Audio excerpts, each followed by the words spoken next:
नमस्कार, मेरा नाम सेजल है और मैं आज आपसे मेरी जो ओसीडी की जर्नी रही हुई है, उसकी कुछ बातें आपसे शेयर करना चाहती हूँ। देखिए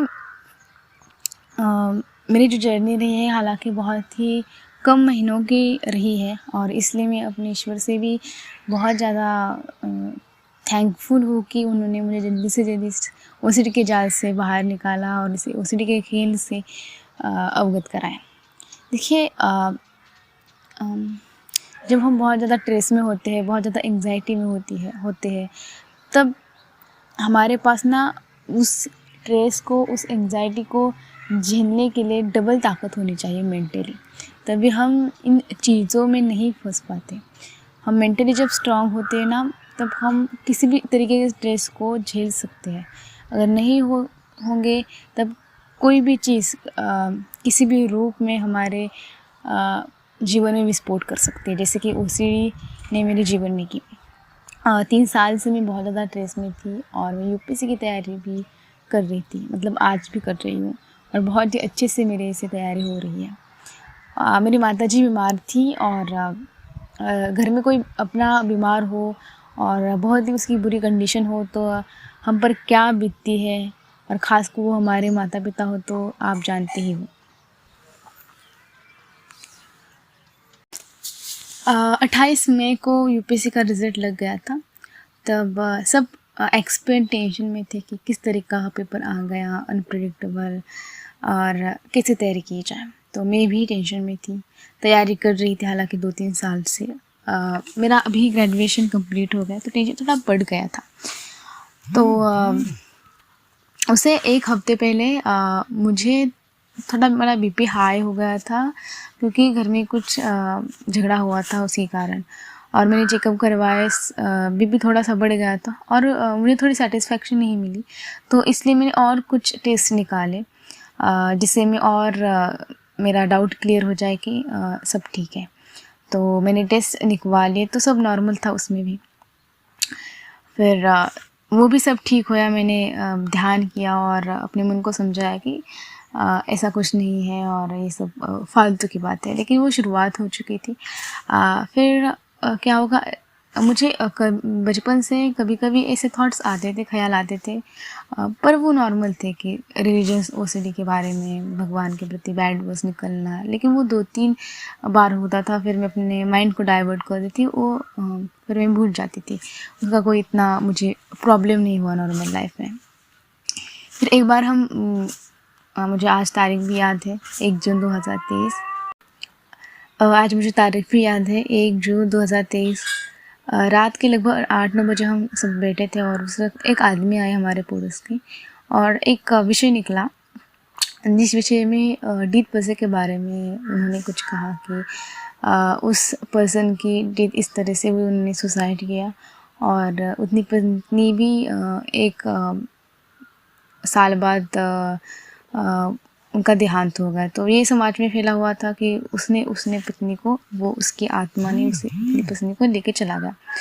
तो ये सब बातें मुझे पता थी और सब नॉर्मल थी, कई बार मैंने हंस भी उड़ाई थी, पर इस टाइम पे कुछ अलग था कि मेरे मन में पहले से थोड़े ओसीडी के थॉट चल रहे थे और उसकी फ्रिक्वेंसी थोड़ी ज़्यादा थी इस बार।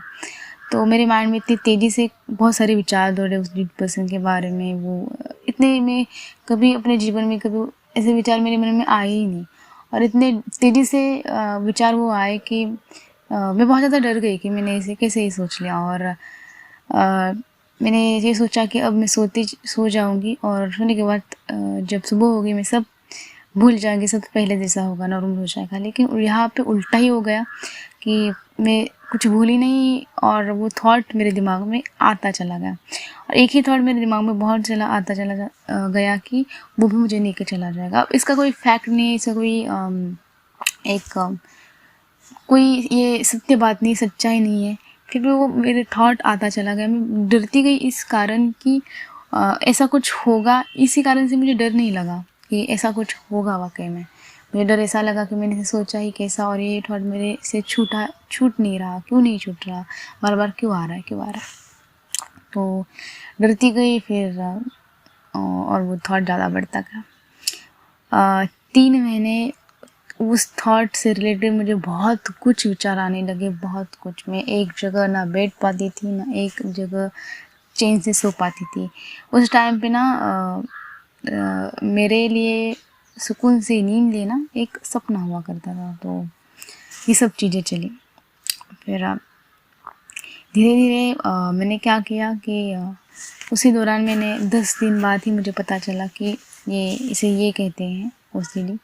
और मैंने काउंसिल ली ऑनलाइन, उनसे समझा कि ऐसा ऐसा होता है, ये मन के सब खेल होते हैं, कंपटीशन वगैरह कैसे हैंडल किया जाता है। तो मुझे बहुत कई चीज़ों में राहत मिली। लेकिन ओसीडी ने बहुत कुछ थॉट्स के रूप ले लिए कि वो मुझे इस जाल में फंसा था, वो उस जाल में फंसा था। मतलब कि उस विचार से मेरा फोकस नहीं हट रहा था कि हर एक 2 सेकंड में, हर एक 5 सेकंड में वो कंटिन्यूसली विचार मेरे मन में आते जाते थे। मैं बहुत ही ज़्यादा नर्वस थी, बहुत ही ज़्यादा डिप्रेस थी। फिर सुसाइडल थॉट मेरे मन में आने लगे कि क्या ही है ज़िंदगी, मतलब ये मैं क्यों नहीं हटा पा रही। फिर मैंने ये सोचा कि इसके बारे में सोचना ही नहीं है, जो भी कुछ हो, ना कुछ वीडियो देखना है, ना कुछ थेरेपीज देखनी है। जो कुछ समझाए उस पर अब इम्प्लीमेंट करना है, क्योंकि आप खोजते रहते इम्प्लीमेंट नहीं कर पाते तो क्या है उसका फ़ायदा। तो फिर मैंने ये सोचा कि कुछ मैंने जो ग्रुप ज्वाइन किए थे वो भी मैंने उससे मैं बाहर आई और अपने खुद पर ध्यान दिया, मेडिटेशन किया, प्राणायाम किया, एक्सरसाइज की। तो उससे क्या होता है कि अपनी नेगेटिव एनर्जी को अपनी निकल जाती है शरीर में, जो कोई नेगेटिव टॉक्सिस होते हैं। फिर मैंने उस दौरान 3 महीने में गाँव से बाहर थी और मुझे वो घर दिखने लगता था। वो 3 महीने में मैं अपने घर में आई तब एग्जैक्टली सामने ही वो सब था, वो जगह थी। तो वो मुझे बार बार अट्रैक्ट करती थी। मैं नहीं सोचती थी कि मेरा क्या ही रिलेशन, क्या ही मुझे वो क्यों याद आ रहा है। फिर मैंने ये सोचा कि मुझे बाहर जाना होगा, बाहर पढ़ाई करनी होगी। तो मैंने लाइब्रेरी ज्वाइन की। फिर मैंने अच्छे से इस मन के खेल को समझा कि ये बस आपको इस जाल में फंसाता है। अगर आप मन को अच्छे से समझोगे तो आप इस ओसीडी से बाहर आ सकते हो, क्योंकि इसकी कड़वी सच्चाई ये है कि आपका जो मन है, आपका जो माइंड है, आपके अपोजिट हो जाता है। और हिम्मत नहीं हारनी, धैर्य रखना है, संयम रखना है। और इसने मुझे ये भी बात सिखाई कि जो समय है वो बहुत ज़्यादा बलवान है और इस समय में आपको धैर्य रखना होगा। और जब आप इसे अच्छी तरीके से बाहर निकलना सीख जाओगे, मैनेज करना सीख जाओगे या क्लियर हो जाओगे, तब आपका सेकंड वर्जन निकल के आएगा बाहर। और लाइफ की जो नॉर्मल चीज़ें हैं, आपको उससे कुछ भी फ़र्क नहीं पड़ने वाला। ये मैं आपको लिख के देती हूँ, क्योंकि आप इस डरावनी चीज़ से बाहर आए हो, जिसने कभी सोचा भी नहीं। कोई और होता तो कब का हार मान चुका होता। आप लड़ रहे हो और जीतोगे एक ना एक दिन। तो अपने पर विश्वास रखिए। ये सब चीज़ें अपना माइंड निकालता है, इससे कुछ होने वाला भी नहीं है, झूठा मोटा डर है। अगर आप इसकी जड़ को समझेंगे तो आप इससे, जिस तरीके से मैं बाहर निकली हूँ, उसी तरीके से आप भी बाहर निकलेंगे। और आपको ऑल द बेस्ट।